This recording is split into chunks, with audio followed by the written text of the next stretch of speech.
As the retail market evolves, demand for new customer-friendly experiences and expanded product offerings has never been higher. But theft, lost and damaged shipments, and food spoilage as high as 25% have led to a $95 billion a year shrinkage problem. To combat this, retail operations teams are deploying a new generation of wireless asset tags, security devices, and condition monitoring sensors, which help reduce shrinkage when deployed at scale. But each of these IoT solutions requires a dedicated network and proprietary cloud service, adding cost and resulting in coverage gaps as products move through the supply chain. This is where Rigado comes in.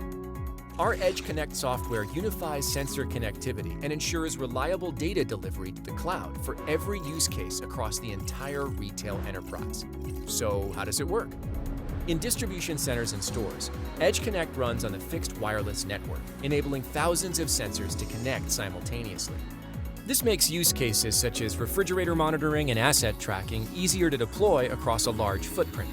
While in transit, existing telematics gateways with Edge Connect monitor temperature, motion, and trailer status in real time, then seamlessly hand off to the fixed network as shipments arrive. And throughout the entire journey, Rigado Edge Direct constantly monitors sensor health, and data is delivered to your operations team when and where they need it. The best part? With Rigado, you can onboard new third-party sensors and applications quickly as business needs evolve. For example, the same network running Edge Connect can also connect and monitor thousands of electronic shelf labels, turning a shrinkage reduction problem into a revenue growth opportunity. So if you're a retailer looking for better ways to manage shrinkage, improve store operations, and create better customer experiences, start with a unified network powered by Rigado. Learn more at rigado.com/retail and reach out to us for a conversation about your retail transformation.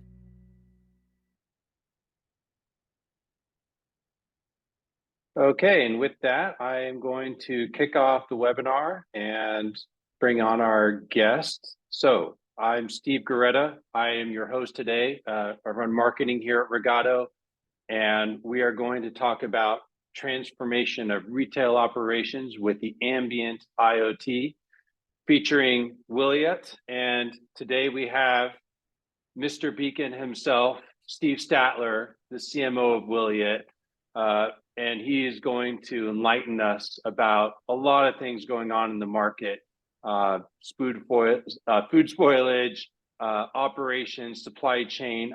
I'm really thrilled to have you here, Steve. Welcome. Well, Steve, it's a pleasure and a privilege to be with you. What your company is doing is really important in paving the way for some innovations that are going to transform retail and many other segments. Yeah, this is going to be a great conversation. Thanks for joining. And before we get things started, I have a few housekeeping items for attendees. If you have a question at any time, please feel free to submit via the Q&A tab in the Zoom panel. We will record this presentation. It will be sent to everybody. If you have questions, put them in the Q&A panel. We will try to get to them during the webinar. If we don't, we'll follow up with you, but we'll try to go through them as quickly as we can throughout the presentation. We'll have time at the end, hopefully, to take a few more. But you can also reach out to us if you can't get to them. And in terms of the agenda today, I'm going to do a real quick intro to Rigado and our unified IoT network strategy and some of our products. But I really want to clear the stage for Steve to come in and talk about Wiliot and the Ambient IoT. It's really interesting technology. We're going to get into some of the trends and challenges in retail and beyond, but this idea of retail operations, food safety, supply chain for fresh items, and just the whole industry and the transformation there is going to be really exciting. Steve's going to show us a demo of the platform in action. I can't wait to share that with everybody. And then we'll come back and do a wrap up in Q&A. So thank you so much, everybody, for joining us. Please get those questions in. We'll maybe answer some in the background as we go along, and then we'll do some live at the end as time permits. So that's the plan for today.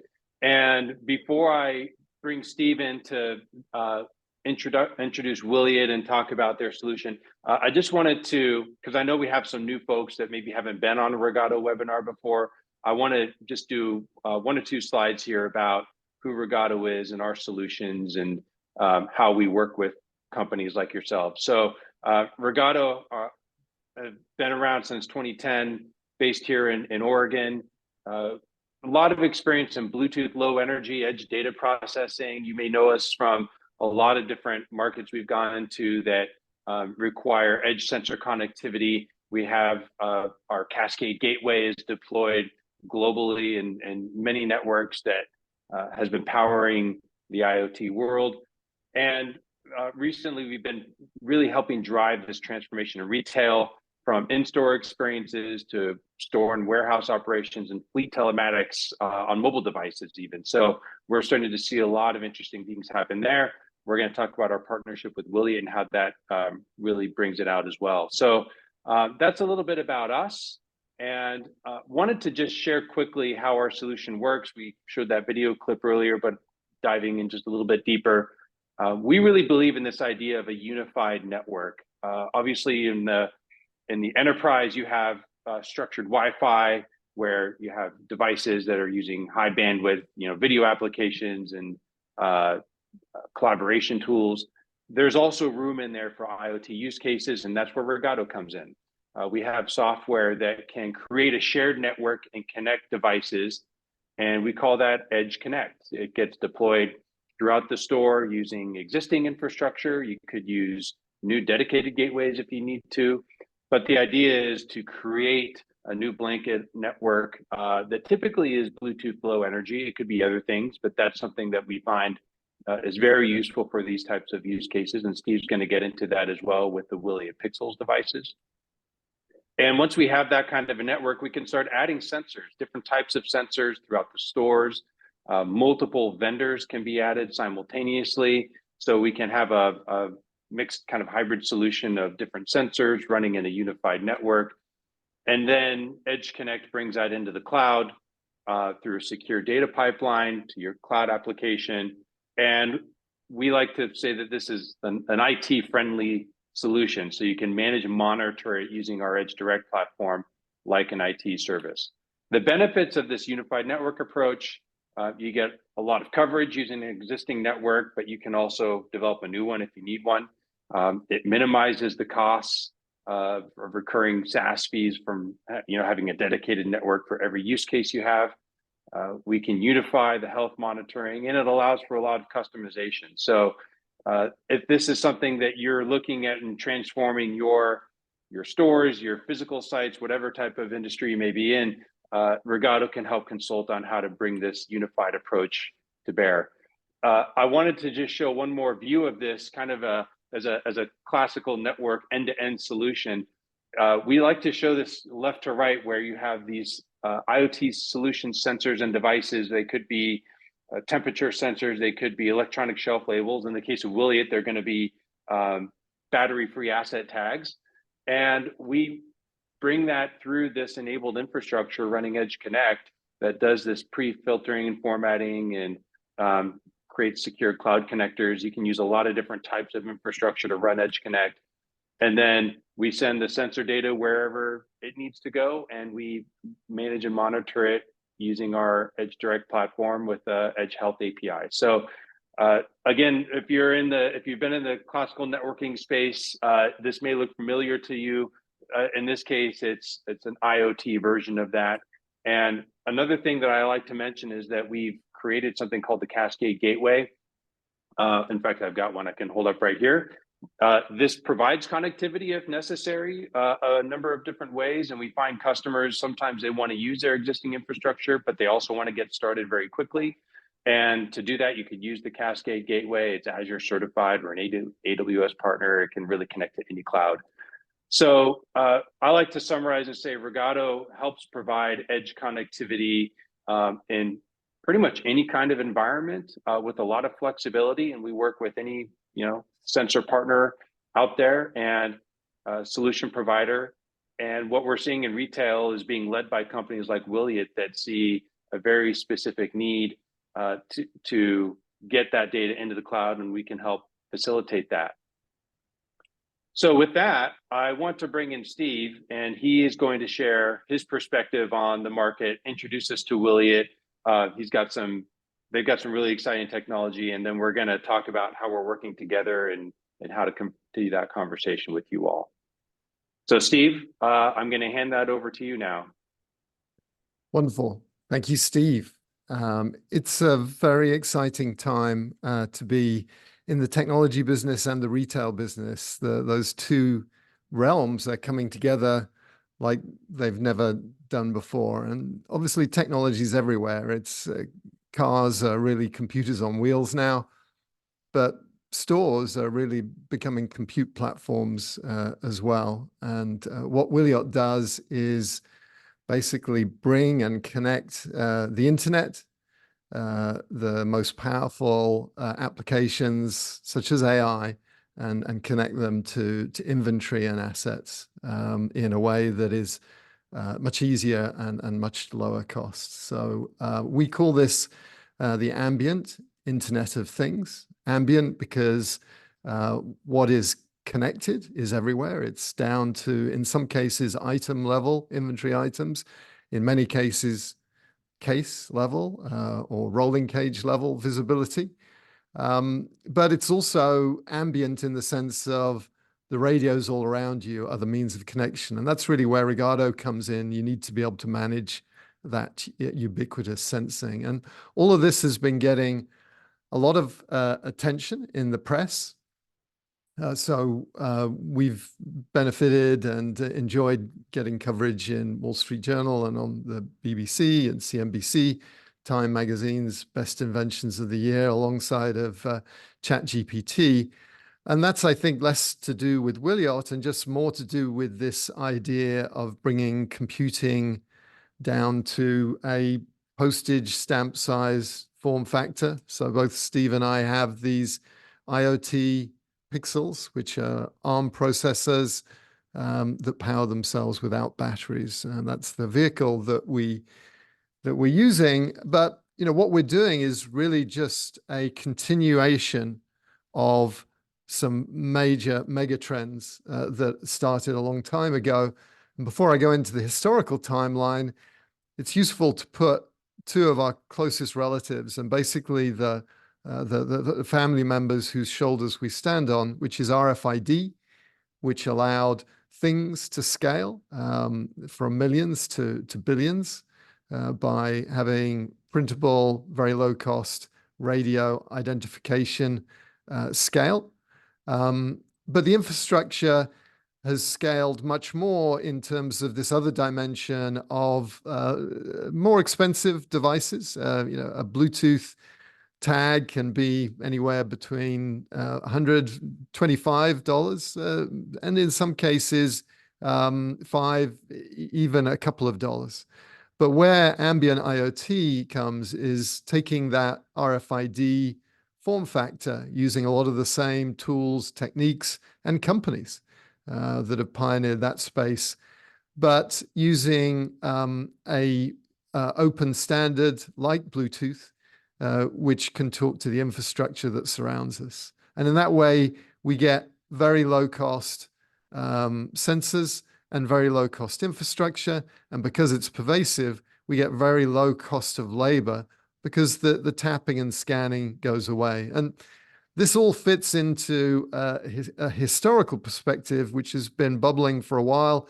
RFID started in the 70s, but it came into its own as Sir Tim Berners-Lee developed the World Wide Web browser back in the 90s.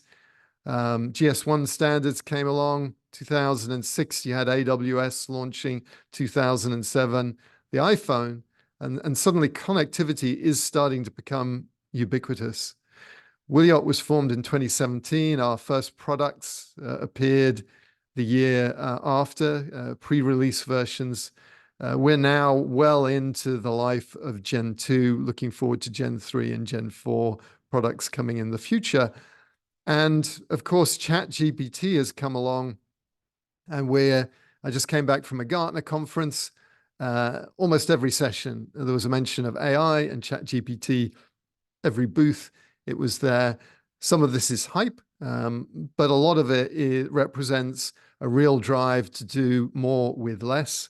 And so inevitably, it's going to change not just reports and websites, but it's going to change the physical world when we meld the power of ChatGPT, generative AI, machine learning with inventory, assets, supply chains, all of the things in our homes and our workplaces.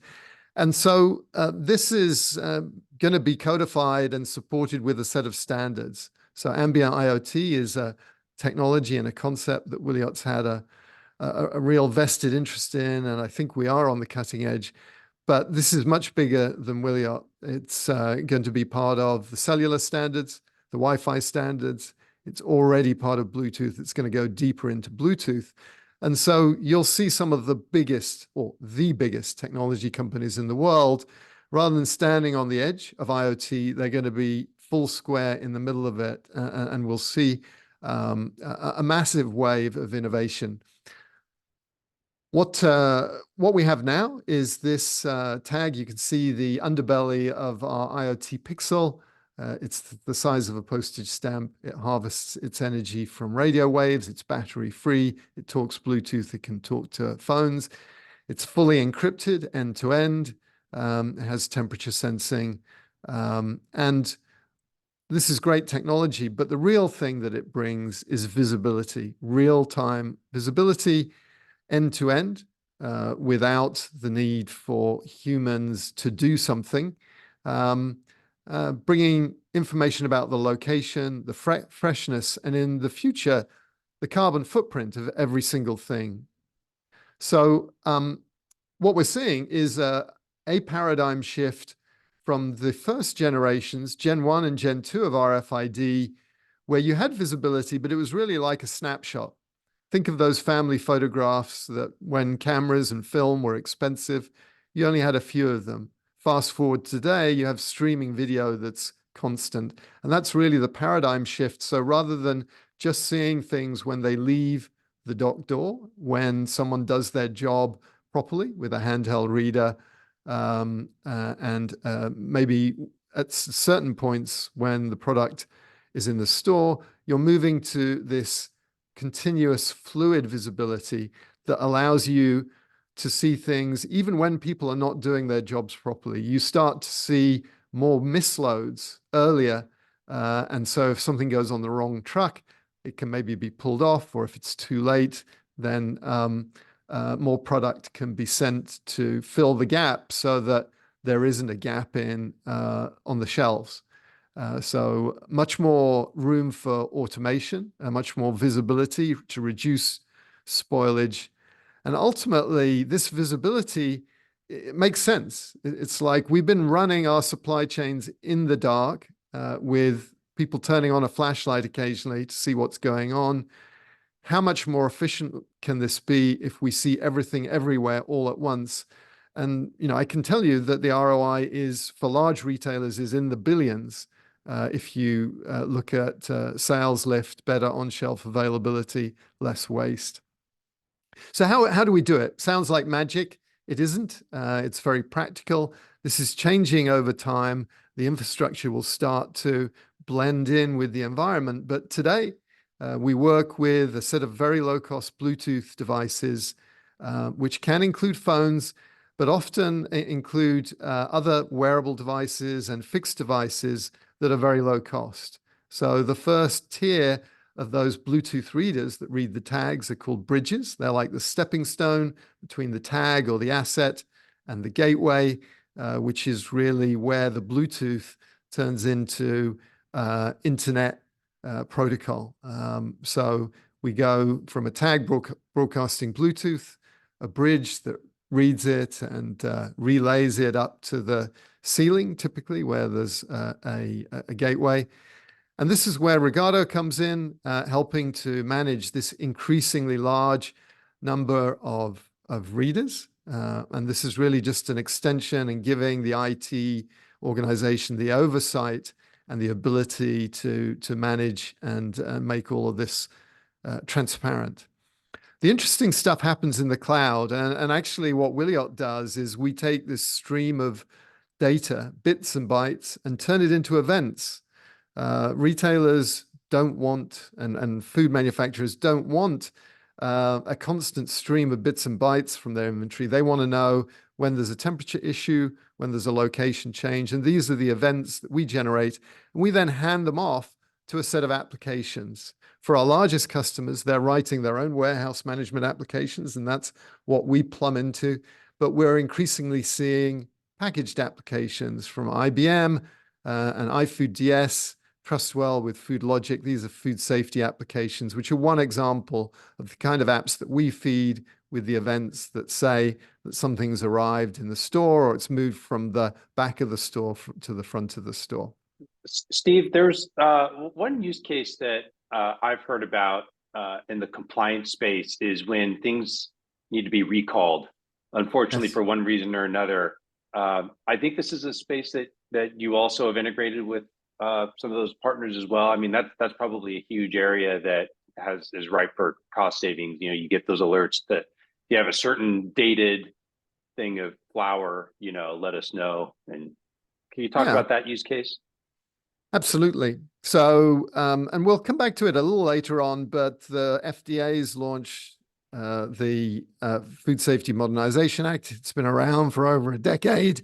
2026 January, there's a compliance deadline for Rule 204, which basically says you need a consistent identifier that will track from the birth of a food product to where it's delivered in the store consistently, and you need to track the shipping and receiving events. That potentially represents a lot of manual labor.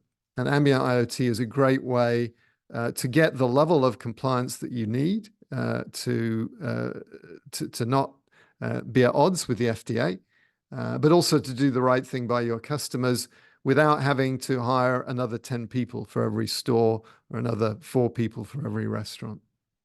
Yeah, thanks. It's very analogous to the vaccine cold chain monitoring we've done in the past, and so I see some nice parallels there, and think that's going to make things a lot more efficient in the delivery and quality monitoring. Yeah, efficacy for sure. If you look in the medical area, if you know whether people are taking their medicine, if you know whether the insulin or the COVID vaccine has been kept at room temperature for too long and is no longer working, then preempting that, knowing that, is something that's really not been possible before at an item level. That can be done now. And so this is actually a good segue into going from the generalities of, visibility is obviously good. If we know what's going on, we can manage it better. Well, what does this actually look like? And these examples are taken from a real customer, a retailer that wanted to get visibility of tuna, salmon, end to end. And what we were able to see is even with world-class logistics, there are temperature excursions. There are times when a trailer's loaded and they turn on the refrigeration, but it actually takes hours for the products inside. If they have normalized to the wrong temperature, it can take 5 hours for a product to actually get to where it needs to get to. So getting that visibility allows you to do something about these processes and increase the shelf life, quality, safety. And we've seen with other classes of product like fruit, there's many wonderful retailers where you have a great experience, but you get home and the product only lasts a few hours, a few days. And very often that's because of handling issues, products being left out of the cooling environment. We see that when you're not relying on someone to tap or scan. You can see that this product hasn't been put away. You can send an alert. It can be fixed. We see FIFO, LIFO issues, what should be a first in, first out frequently. And this is endemic up and down the supply chain. Products that are being put away, and the first one that's put away should be the first one that's pulled out and put on the shelf or put on the truck. But often it isn't. And we can detect that And that, again, is going to improve quality, extend shelf life. And at the end of the day, it's about managing on-shelf availability based on actuals rather than models. And the more data you have, the better the model is, the leaner the supply chain, the less out of stocks, the better the sales, the better the shopping experience. So let's look at another area where we've worked together with Rigado and a number of other vendors. One of the biggest retailers in the world has an RFI for instrumenting their trailers to stop the strawberry problem, the problem of strawberries being thawed and frozen multiple times on the way from the DC. It happens to strawberries, it happens to bananas. And part of the reason it happens is anyone that's traveled in any vehicle, even a car, knows that sometimes the people at the back of the car are hot and the people at the front of the car are cold. Imagine what that's like in a shipping container. And this is less a matter of comfort and more about a matter of shelf life, safety, and compliance. So we're able to produce a heat map. And I'm going to shift to a video. So this is working with another partner where we basically have put Bluetooth readers in the distribution center and also in the truck. And you'll see at the back, there's some hardware there, which is basically doing the reading. This is actually a Westrock production line, one of the largest makers of cardboard boxes. Adding pixels to the cardboard boxes are IoT sensors. And then you can start to measure both cardboard packaging that's loaded, but also insulated packaging that allows you to transport temperature-sensitive items in an ambient environment and reduce transportation costs. And here is, I think, the most interesting part of this video, where you start to see the 3D map on the right-hand side.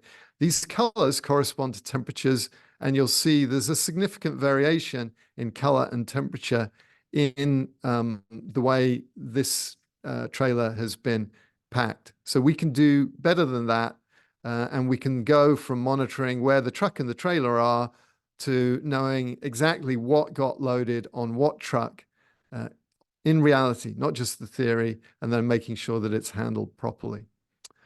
So yeah, Steve, that one, I just wanted to add in a comment, because we worked together on a project like that maybe 6 months ago, and there's a case study on our website that talks about how we basically put that together in a couple of weeks. You know, we're not talking about, okay, it takes 18 months to size this up and figure out how we're going to deploy it. The ability to deploy this type of infrastructure, even in a mobile environment, and get the Wiliot solution up and running. I know you've done kits, and you have a pretty quick platform to get up and going. It's all cloud hosted and multi-tenant and everything. So it's pretty impressive how quickly you can get that type of visibility up and running in a real kind of production environment now. Yeah, it's pretty remarkable. I never thought we'd be at this stage where the vehicles would start to be instrumented, but it's happening, and not just in retail, it's happening in logistics. We have we're going to be doing an announcement shortly with a postal carrier who is monitoring the delivery of reusable assets and the packages that go in them in transit, because the ROI is really significant. And in the case of logistics, it's about understanding the yield, the usage of your vehicles. Are they running full? Are they running empty? Based on ground truth data that's collected automatically without a lot of labor costs. But going back to food, which is really the sweet spot for retailers, although there are other great applications like apparel and so forth, but food is where having this sensing can keep you on the right side of compliance. And we were really privileged to find ourselves embraced collaborating with Frank Yanis, who presided when he was the Deputy Undersecretary at the FDA responsible for food traceability. We now work with him. I have the pleasure of talking with him every week, figuring out how we move the industry forward to embrace real-time ambient Internet of Things, not just because it can generate the shipping and receiving events in an automated, no-labor fashion, but because when you do that, you put an infrastructure in place, which Rigado's very well qualified to manage, that can be used for things that go beyond compliance. So beyond compliance means applications that have a very strong ROI. So food safety is the catalyst. There's a rule. We have to comply with it, whether we believe it or not. We think it's a good idea or not a good idea. But the most cost-effective way, the lowest capital way, and the lowest labor way is by using these Bluetooth readers, these Bluetooth tags. And when we do that, we should do that in partnership with not just food safety, but the mainstream supply chain and store operations teams, because that's where we can make their life easier and make changes that will make the whole business more profitable. So it goes beyond compliance.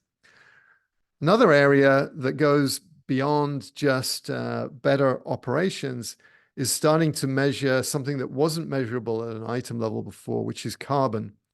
If you can see whether some bananas are being shipped via a plane or by a boat, by a diesel truck or an electric vehicle, then you can start to calculate the carbon impact of that transportation and basically roll up into what's called Scope 3 emissions calculations.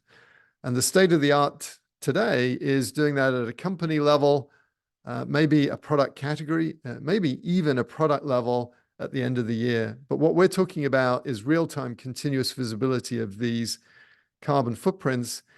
And this isn't just philanthropy. Carbon is cost. Every time you use an expensive mechanism to transport something, the closest proxy for the carbon footprint is the dollars you're spending. So we believe that it's in industry's interest to start to measure carbon at the item and at the case level in real time, so that store managers, logistics category managers can see the data and they can reduce it, not over the period of a couple of decades, but work on it every day and become the most profitable companies, as well as providing their customers with information about the carbon footprint so that the customers are empowered. And that takes me on to really my penultimate slide, which is the subject of digital product passports. So DPP, something that's being driven by legislation in the EU. It's starting off with car batteries. It's eventually going to extend everywhere. And what you're seeing is a browser, which is not really a product. It's an open source project. We're going to be putting it this year. We're going to put Living Web, this Things browser, available on the App Store. We've already got builds of it on GitHub, on the open source repository. And even though your eye is drawn to the eye candy of the seeing in real time, the temperature measurement, the Bluetooth broadcast from each of the things that are arrayed on this table, actually, the most important thing is that nearby list of assets. And that's being gathered even if the camera wasn't turned on. So we can hear the data from things, the identity information, which then can be expanded into these digital product passports, which include carbon footprint and the temperature history. And there's actually other versions of this video that show the digital product passport being sourced from web pages. DPP is basically just a web page with temperature, with the history of the product. And that's coming from real third-party applications from the likes of IBM and iFoodDS and Trustwell and other companies. So this is exciting. It's going to enable people to use their phones to find out a lot more about where their products came from. At the end of the day, it's a simple way of linking a Bluetooth tag with a web address that web address points to a page with information about the product. It's going to empower employees to run their stores better. And it's going to empower consumers to know a lot more about what they're buying so they can vote with their purses and their wallets. And Steve, that is super cool. As a user of the grocery store, we all, I think many of us lived through the retail beacon, challenges of 10 years ago where we were, getting pop-ups on our phone for advertisements and things, but this is completely different. Seems like it would allow you to go in and have more control over the search and the shelf confusion and just what's going on with the products and where they come from, and filtering on certain brands or filtering on expiration dates, things like that. Just, it's phenomenal. Absolutely. And you've put your finger on, so this is not, you're not getting everything. You're getting the things that you've filtered and decided you're interested in. So that's an important point of the design of this browser. And it is the solution to, okay, I see 6 packages of Tylenol. What the heck's the difference? And the ability to start to get that information where maybe a store associate isn't available to tell you. Yeah. So the last slide I wanted to talk about is, some thoughts on managing the ambient Internet of Things. And today, the reality is when we work with retailers, we're working with the VP of, or the EVP even of supply chain, the store operations people, maybe the food safety people that are pushing for things. And we look at the total, every element of the cost, and the ROI is very significant. One of the differences between ambient IoT and RFID is you can see an ROI in the first year because the capital costs of the infrastructure are lower and the labor costs savings are immediate. But you're still having to consider the infrastructure as part of the project costs. And we don't do that with so much with Wi-Fi. Wi-Fi is part of the furniture. I'm going to put a FSMA 204 application in. I'm not factoring in the cost of the Wi-Fi access points. It's just there. And that's where we see ambient IoT increasingly going. It will be part of the furniture, literally. It'll be part of the tables and chairs, the refrigerators, and the existing Wi-Fi access points. And that's great. And it's a huge opportunity for CIOs to have a strategic role to think about how can I add value to not just one application, but hundreds, thousands of IoT applications across the store and the supply chain. But you're going to need tools to manage it. This is an increase in scope of what you're managing beyond just the raw Wi-Fi access points to additional sets of devices, increasingly being integrated into the Wi-Fi access point. So that's why we've taken the time and we are excited about what Rigado's doing because they see that opportunity and they're at the heart of some large projects that we're both working on together to empower the IT organization to use the skills they already have, the people they already have, but give them the ability to manage that infrastructure in a way that is cost effective and delivers very high service levels. And so I encourage the IT teams to look upon this as an opportunity. And I encourage the business teams to ask your IT teams to have this as infrastructure so that you don't need to worry about it every time you think of a new application where getting visibility of inventory in real time can add benefit. So that is it from, great. Well, thank you. From us. Yeah, great presentation, Steve. We have a couple of questions. I'm going to bring up my closing slide here just to have up with our information in case people want to follow up. So let me bring that up here. And the one question we had is, greetings from South America, excellent presentation. Could you please comment a little more about integrating with other systems such as ERP, MES, maybe that's EMS or others? I think one of your slides had that. Yes. I love this question. You want to comment how you integrate with others? Yeah. I love this question.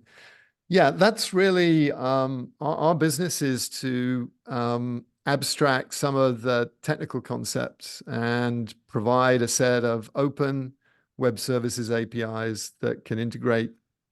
Increasingly, will be integrated with packaged applications like the ones I was talking about from Trustwell, iFoodDS, and IBM. Today, a lot of our integrations are for the largest retailers in the world who have a tendency to buy the companies, create their own supply chain visibility and WMS platforms.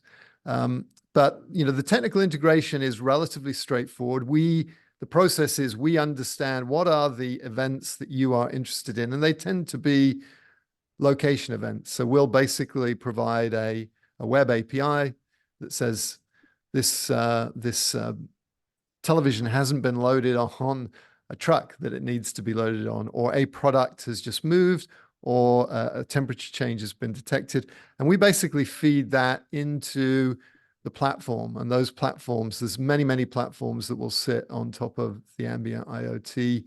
But certainly WMS is one of the core ones. There's going to be all sorts of, I think, planning tools that will really benefit from having ground truth data rather than just very elaborate statistical models. And reality is the models will stay. They'll just get better because they'll have a better view of the data. So many applications, and we'd love to talk to anyone that has specific applications in mind and make sure that that integration is easy. Yeah, and the same goes for Rigado, as I showed in my earlier slides, that basically everything we do is an API integration because we're in that middle connectivity layer. So ditto for us in terms of how you can leverage our platform with an existing EMS or other northbound system. Had another question about connectivity with OBD2. I think that's the scanners, the in-store scanning devices that staff operations may use.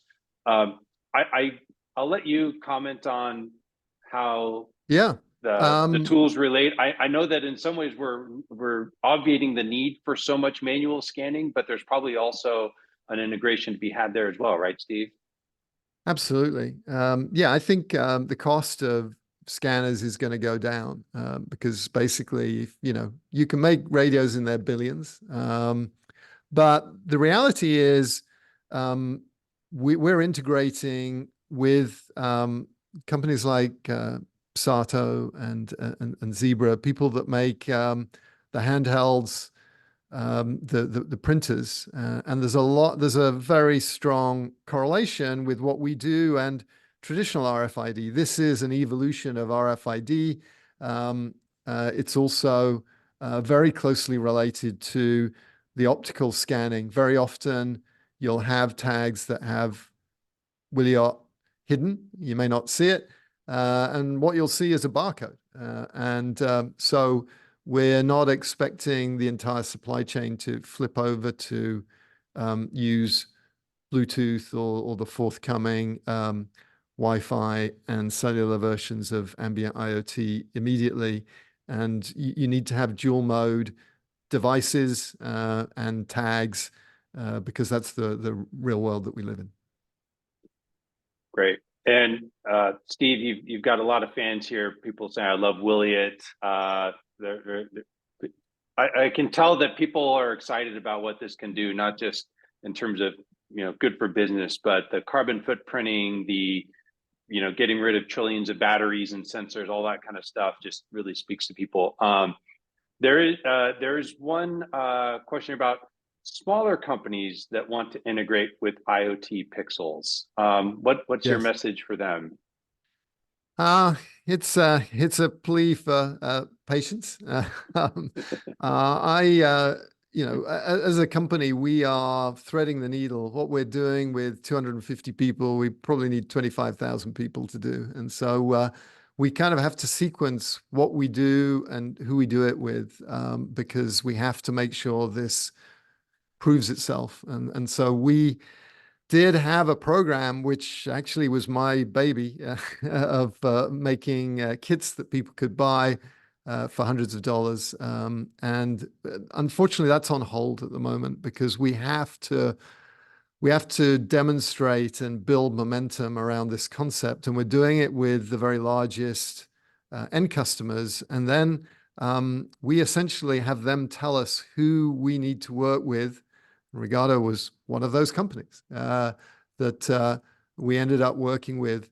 I cannot wait for the day when we just go back to the kits and let everyone who has an idea play with it. And, you know, my concept is we were selling the kits initially for $500. I think it went down to $150. But I am looking forward to the day, and it may be sooner than we think, where for $2, you can get access to this technology and start to play with it. But unfortunately, it's not today. So I know we come off as being a little unresponsive, and frankly, we are, because just there's so many things that people are working on. So please bear with us. We really want to work with you. But at the moment, we are trying to get to the point where there's no question about the ROI and the adoption of this technology so that this can ultimately scale further and faster. Well, and this is where perhaps the standards come into play, because as this becomes more standardized, you'll see more people getting into the game and helping to permeate this new technology, as opposed to having to do it all yourselves at the top of the market and the bottom of the market, which actually is a segue into one more question, which is, what are the Wi-Fi versions of Ambient IoT that Steve mentioned? I think that may be tied into the convergence of standards there. It is just super exciting. I mean, I've never seen a technology that has been embraced by such gigantic consortia. So I get the minutes from the standards meetings, and basically think of every large technology company in the world that has a product that works with Wi-Fi or works with cellular. You know, the biggest ones are working on, in the case of Wi-Fi, it's basically a variation of the IEEE 802.11. There's a working group called AMP. I think you can Google that. You'll find some of the evidence of what's going on. But they're moving. In cellular, it's just breathtaking. We have the very largest cellular organizations and literally hundreds of people working on the Ambient IoT standard. The feature is called Ambient IoT. They coined that term, which is now being used everywhere. That's going to be part of release 19 of something called 5G Advanced. So we have 5G today, and you'll start to see some mentions of that if you Google Ambient IoT. You'll see it mainly in the cellular area, but believe me, there'll be a two-letter variation of the Wi-Fi 802.11 standard, but currently the working group is called AMP. Basically, these tags will work via Bluetooth, but there'll be other variations that will talk directly to Wi-Fi access points and talk directly to not just the cellular radio in your phone, but also in the pico cells that are, you know, everywhere in hotels and conference centers and so forth. So it really will be it'll be a little bit of a battle. There'll be a little bit of overlap, but I think largely these technologies will be complementary, and it's definitely causing even the Bluetooth SIG to look at how can they consolidate their lead and reduce cost and help this scale faster. Yeah. Well, it's certainly exciting. We're happy to be on this journey with you. And Steve, I want to congratulate you on tackling all the questions that came up. We had a lot of participants here. They stayed on extra time. Thank you for coming and enlightening us with all the industry knowledge you have, as well as sharing more about the Wiliot solution. It's been great to have this session with you. Well, Steve, likewise, I love working with you personally and with Rigado. You've been at this for a long time, and we see you being successful in major customers. And it's great that this is a team sport for sure. And it's great to have you on the team. Great. Well, and as I mentioned at the start, because we had this question come up a few times, we will send out the presentation recording. so people can go and review that. You have our contact info here if you want to follow up. Want to thank Steve again, all the attendees for joining, and we look forward to having future sessions like this. And enjoy the rest of your day, everybody. Be safe. Bye-bye. Bye-bye.